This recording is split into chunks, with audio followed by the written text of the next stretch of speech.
A couple of things before you commence with the video. Tools used, which I forgot to mention in the video. I use a 2-ton trolley jack, a 3-ton axle stand, a 1/2-inch ratchet, a 16mm socket to go on that ratchet, 16mm spanner, 13mm spanner, and a screwdriver to get the plastic grommets out the holes to do the back ones. Another thing is, watch the video to the very end. It'll explain and show you how the driver's side, or the right side of the vehicle, is much easier to do the front than the left side. The left side's a bit of a struggle, the right side, piece of cake. Also, another thing, the hooks that you hook in, the threaded hooks that you use to hook into the chassis to connect the struts, there's some plastic, they're like a washer, I would say, or like just a big piece of plastic with a hole in, about 1.5 inch squares. Put those on the hooks before you hook them into the vehicle, because it will stop the hook from going back into the hole and you losing it and being a nightmare to get out. So if you watch the end of the video, I'm guessing you'll watch this video before you even attempt it, you'll see exactly what I mean by that. Other than that, it shouldn't be a problem for you to get these things fitted, and they look fantastic when they're on. Good luck. You're right, everyone. So this is a little bit of a first for me in terms of videos. I normally post the videos of catapult stuff and stuff I build, but today we are putting some sidebars on a 2022 Vauxhall Vivaro. I believe the year goes back to, I don't know, 2018, 2019, 2017, I'm not sure, but I'll show you the van in a minute. The sidebars that we'll be putting on are of this nature. They have rounded ends, as you can see, fittings like this. And the van is this van. So, short wheelbase. We'll see how we get on with it. I'm going to use axle stands and a jack. Axle stand at the front, axle stand at the back, but we're going to do one side then the other side. So I'm going to basically put one side of the van up on axle stands, do that side, and then do the other side. So I'll do the video of fitting the one. The other one should be pretty much the same, no need to do that as well. But yeah, I'll do it in stages and see how I get on it. I mean, ideally I'd want to be using a ramp. Yeah, but we don't have one. So yeah, this is the way I'm going to do it. It's going to be a bit awkward, I reckon, but I'm going to do this video because there's not one out there. I'm going to show you all that it's possible, hopefully possible. If I've uploaded this video, then well, yeah, it's possible. So yeah, we'll see how we get on.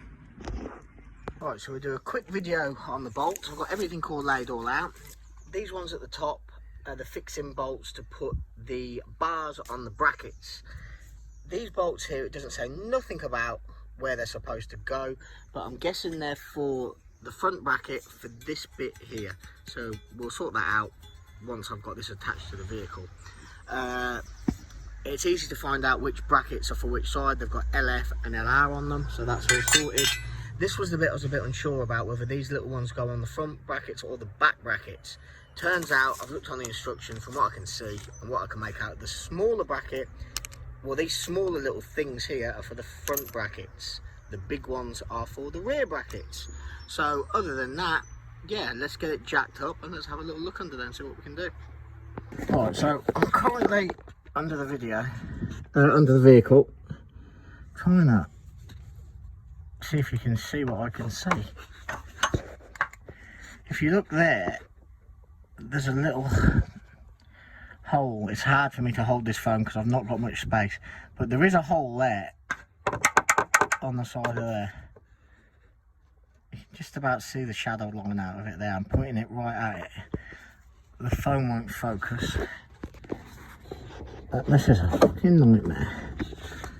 Anyway, the hole's there. I believe I found it. It's not too bad, to be fair. It's in line with the hole on the chassis, on the sill. Pretty much in line. So if you follow that, you should look up and you should find it really, really easy. So let me get out this motor from here and we'll show you all.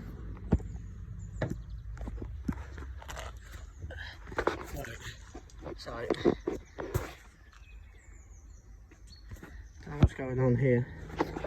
Yeah, you'll see that hole on your sill. I believe that is the hole that is not explained on the instructions, but if you follow that hole under, literally just there, you'll see it up the side. So yeah, it'll take you a while, couple of minutes to get your bearings and find it, but you should be able to get it. So I'm going to see if that is the exact one by checking with the bracket. Right, another quick video. I've got the bracket on, as you can see. Now the bracket has got, where the bolt comes out, I've got it on the inside of the sill, not the outside. The outside would have been too big of a stretch, it wasn't going up right, and the bolts wouldn't have went in. So it goes on the inside of the sill, and you'll know what I mean. Well, you can pretty much see what I'm saying there. It's on the inside of the sill, and then if I can kind of get that up here, you can see that. Now I've got the bolt on, I can get a spanner in to do all this. What I am going to say, if I am a very lean 13 stone. If you're big, if you've got big, I've got small hands. If you've got big hands, you're going to struggle with this, really are. As you can see, look, the bracket is on the inside of the sill. I've done the bolt like that. Whether the bolt's supposed to come through the other side, I really don't know. I don't suppose it makes much of a difference. But that's on, there's no real room or play or anywhere like that, which I'm happy about, because if there'd have been play, you just don't know whereabouts to tighten. So as it is, no room for play. I'm just going to tighten those bolts as and where they are, and we're going to hope for the best, and we'll move on to the back one. But this is the most awkward one. Can you see from this angle? Not really. It's up there though. You can see though, where that hole is, you just run it along and it's on the side of there. So yeah, let me get this tightened up. Right, so I'm currently under the back. It was very handy because I jacked up the front and I've got just enough space to get under and get under the back, so I don't need to jack up the rear. There's the tyre, as you can see. You run along a bit and you'll see, well, you won't see that hole that has a plastic grommet in it that is like not glued in but stuck in with a load of like gunk, blue tack kind of stuff. I put a screwdriver in and I managed to get it out pretty simple, like a bit of perseverance. But as you can see, there's the back tyre. You run along the sill, and then you just find it on the inside like so. And then if that holds there, I'll show you this. This is the bigger ones, look. And what happens is you put it in there like so, and then when you tighten it up, it will hit the bottom of the sill and it will tighten up. So yeah, I'll show you what it looks like once I've got it on. Right, as you can see, we've got the bolt on, but what we've got here is a little plate. It'll move up and down, left and right, over pretty much anywhere which way I want it to. So I've only tightened it up hand tight. Now I'm going to get the bar on. Like I said, the front bracket has got no movement in it whatsoever. I couldn't move it or adjust it, so I just tightened it in place, fully tightened. So now I'm just going to line the bar up, find out where it needs to be and where this bracket needs to be, and hopefully it'll all come together. But yeah, we'll see. Right, so I've got the bar on. All I need to do is just really, I've tightened it all up. I just need to tighten up and give it a little bit more of a torque. Fitment wise, it didn't take much leveling up, to be honest with you. We've done it, so nothing's touching. There's a millimetre gap there, but there's no reason for that to close. Obviously it's tight on the chassis, so that gap should remain the same. It's just to stop any rubbing or maybe squeaks. And the same on the front, there's a gap. The angle of it coming back is perfect. You can tinker around with it and get that just right yourself.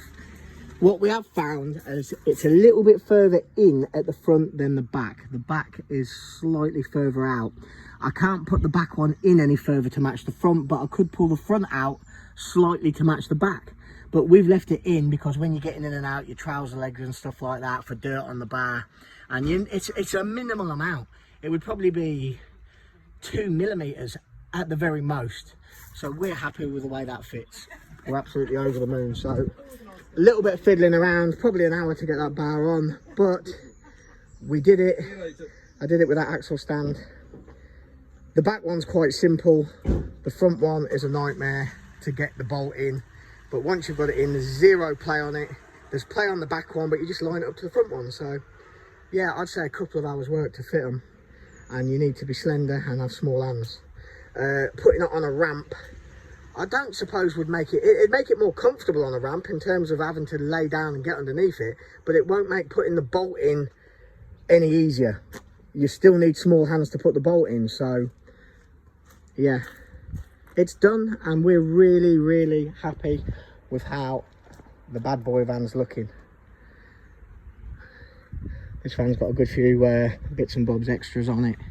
Splitter on the front, tinted out lights on the front. In fact, every light's tinted out. What we're looking for now is the Opel badge from Europe. Once that's on, she's looking bad boy. Cheers all, and thanks for watching the video. If you've got any comments in regards to the video, or you need any help or tips, just drop me a comment on there and let me know, and I'll help you the best way I can. Like I said, it's the first time I've done a video like this, so I'll have a look through the videos to make sure everything's clear enough. I know we're going to get people complain about it and say this needs to be better and that needs to be better, but hey, I'm a hobbyist, and like I say, I'll help you any way you can. So yeah, good luck, keep on vanning, enjoy your motor. Cheers all, thanks for watching. I'm on the right side of the vehicle now. I've done the passenger side, now I'm on the driving side. I don't know how this would work for left-hand drive or whatnot, but on the passenger side of a UK vehicle, there's a big plastic box that goes here. I don't know what it is. I didn't really take much notice to it, and it made it very difficult. You need small hands to get in there and do it. It's very hard. This side, there's the hole, very visible. The other hole's there on the chassis, on the, sorry, the sill. Basically, the right side is far more easier at the front than the left side, which is an absolute result because I was dreading doing this. So as you can see, we're gonna quite easily hook that in there like so, and away we go. My god, that's going to make this so much easier. I'm happy, I'm a happy boy.